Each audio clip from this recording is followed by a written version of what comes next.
the world is not going to recognize your greatness, that does not stop you from being a light for others and following the footsteps of your purpose, period.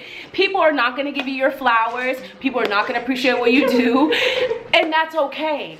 It's not okay, and that's okay, baby. That's okay. That's not going to stop your shine, and you going to do what you going to do. Purr.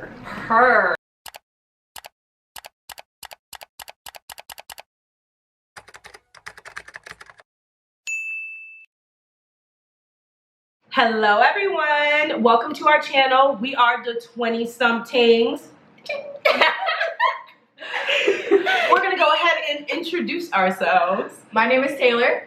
I am the boldest, the bravest, the baddest, Bria. I'm Abby. I'm Mariam. Today's video is going to be about staying true to yourself and basically being in a light in a world where there's so much negativity and darkness, and just remaining positive. So what are some ways that you guys stay uplifted during the week? Ooh, that's a good question. Taylor. I mean, Miss Sunshine. Take it away. The sun is so involved, so. I mean, like, during the week, of course, like, every morning, I'm just, like, I try to be really consistent with, like, prayer, meditation, things of that nature to start off the day, right?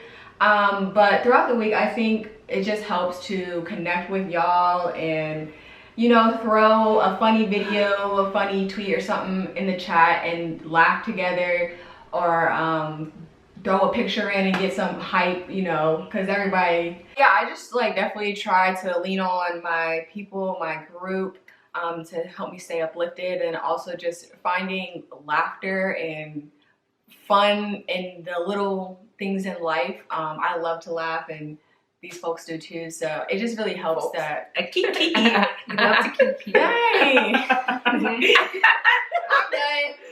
Y'all leave her alone. She was trying to be serious. I agreed. I slowly started to agree with her.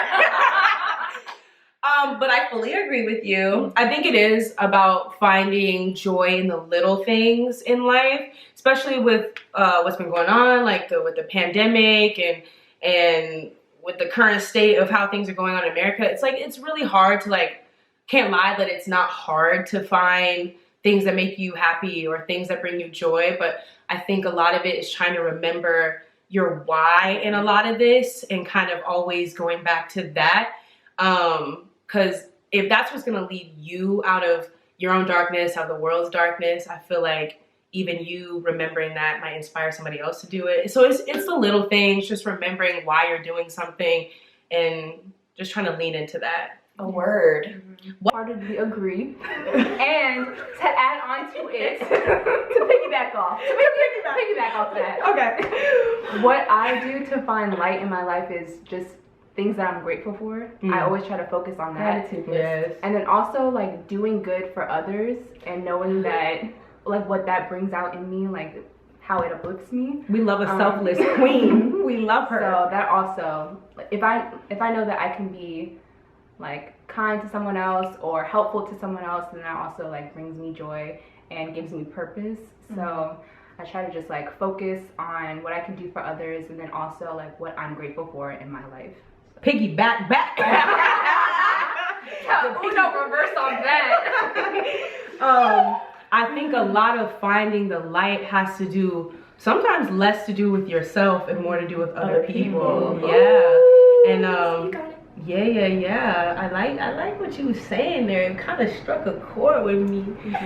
Like, I'm agreeing with because this world, especially like how everyone is now, is like so selfish, and I don't know, like, it's hard to find people who aren't worried about themselves. So how hard is it to remain selfless in such a selfish environment? It can be very hard. I'll say this, the only way I can do it is with my Lord, a higher being, because people are wrong out here. That is true. It can be hard because you feel like you're putting so much energy into someone else, and then when they don't reciprocate it, it's kind of just like, what's the point of even trying? But you just have to remember that it's worth it at the end, knowing that you always, knowing that you put your best foot forward, or you are being kind to someone else, like you can't ever regret that. So that's what I try to remember. If someone isn't reciprocating that same energy, I just gotta know that it's okay, I did my best, or I didn't disrespect that person, so I'm not regretful. Or you just gotta always put your best foot forward, and then you can't. Like over the years, it's been like really clear that this is like an area in which like God has really tried to challenge me in, and like just how selfless I can be and how much I can not act on different things or cut people off or be petty. I'm even thinking about a time I remember when, I don't know, there was some drama going on. This was after. As always. Dang, was that shade?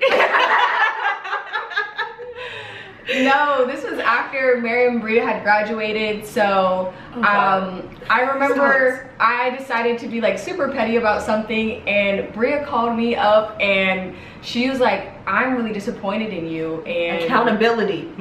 I can't believe you're acting this way, like you're being very immature. And it struck a chord with me because I was like, I'm the youngest of the group, like I'm allowed to act immature, like kind of like making an excuse for it. I was like, what about everybody else? And Bria's like, you're not everybody else. I'm calling you because I know you're supposed to be acting this way, and being as petty as you are being is not you, so get it under control. You know who you are, you know how mature you should be acting, so do that. And that just like helped. It was like kind of like a catalyst in like how I should be behaving around individuals and how I should be treating others. Just because like before I was trying to think of myself like, oh well, they hurt me or they disrespected me, and I'm like, it really doesn't matter, like it's not about me. And I just like continue to challenge myself like, okay, yes they did that, but how can I still show love and be consistent in who I am, just like continuously be kind and treat them with the same respect that I would have treated them before that situation.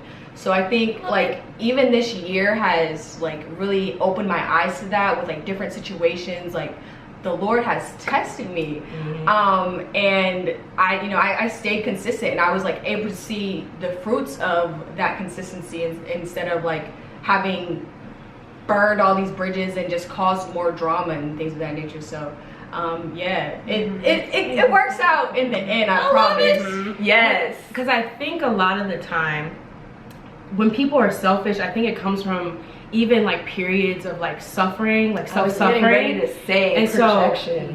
So it can be very, very, very easy to be selfish in times when honestly maybe sometimes you do need to be selfish. I think in sometimes people can allow them taking time from themselves to turn into almost like self-absorption and allow themselves to be closed, like you said, closed off to other people, and you're closing off opportunities for you to feed others, to pour into others, while you're constantly searching for others to pour into you, which it's all about balance. Like there are times where you might need that from other people, but the more and more and more that you need that, or you're searching for that in other people before you're looking for opportunities of how you can help them and acknowledging what they're going through, it borders into a bad space. You're not being a light, you're being a darkness. But you also have to like take care of yourself in order to take care of others, so don't forget that either. So it's all a balance. Be able to put your safety mask on before helping other people, but don't forget that you do need to help other people once you are straight. And even there is like liberation and like freedom and even healing in helping other people. So much healing. We all in this together. So I have kind of like a counter question, like, so what happens when there's a situation that is emotionally draining? How do you put yourself first and take care of you and your mental and have your space, but also still be loving towards that person, still be kind and caring? What's the balance? Because I feel like sometimes it's like really hard to be like, this relationship is difficult, it's draining me, it's not working, but I still want to love you, but I still want to be here for you in some capacity, especially when those people are like in need. You want to be there, but it's like, how do I find the balance of taking care of me but not being selfish in that, and then also taking care of that other person. So what do y'all think? Really good question. I like that. So I've been tested in this area a lot as of recently, and I would say that it takes a lot of steps mentally. Like, you have to be mentally good before you can act and engage again. So I think understanding, like, most of the time, that 98% of the time, a lot of these interactions are projection of what people are going through, their past traumas, what they've seen, what they've observed, and it hardly ever has to do with you and your character, really. And if it does, like, if you know that you have good character, or you have good people around you who have confirmed and, like, affirmed you, and you know that your nature is not toxic. I don't know, I'm just being very careful with my wording here, but you know what I'm trying to say. Like, if you're consistent and you know that you're being genuine and you're coming from a genuine place, it's probably highly likely that you are. And so, like, most of the time people project their pain, like Bria was touching on, and the things that they're going through on other people, so it hardly ever has to do with you. So once you start, like, internalizing that, you're more equipped to help people and be a light in their lives, because you know it's not an attack on you, it's a reflection of what's going on internally within them. So internalizing that and keeping that in mind will help you to not take things so personally, and it'll help you emotionally sort things out, for you to see things a little bit more clearly to take the next steps. I can't talk today, but I feel like sometimes it's okay to put up boundaries too. yes, that's part of the process. If you do know, like, you putting in so much effort for someone else and they're kind of draining your energy, I think it is okay to sometimes, like, take a step back, recuperate, and then go back in. I don't think there's any problem with that. I think my personal struggle is that I have things that are in my nature that I'll just normally do, so it's not like I'm actually, like, doing the most or, like, overextending. It's like what I'll naturally do, and so when it's not reciprocated, it's like, okay, I'm upset about it, but this is what I would naturally do, so I don't regret extending that love and just being myself, because otherwise I'm deviating from who I actually am. If that makes sense.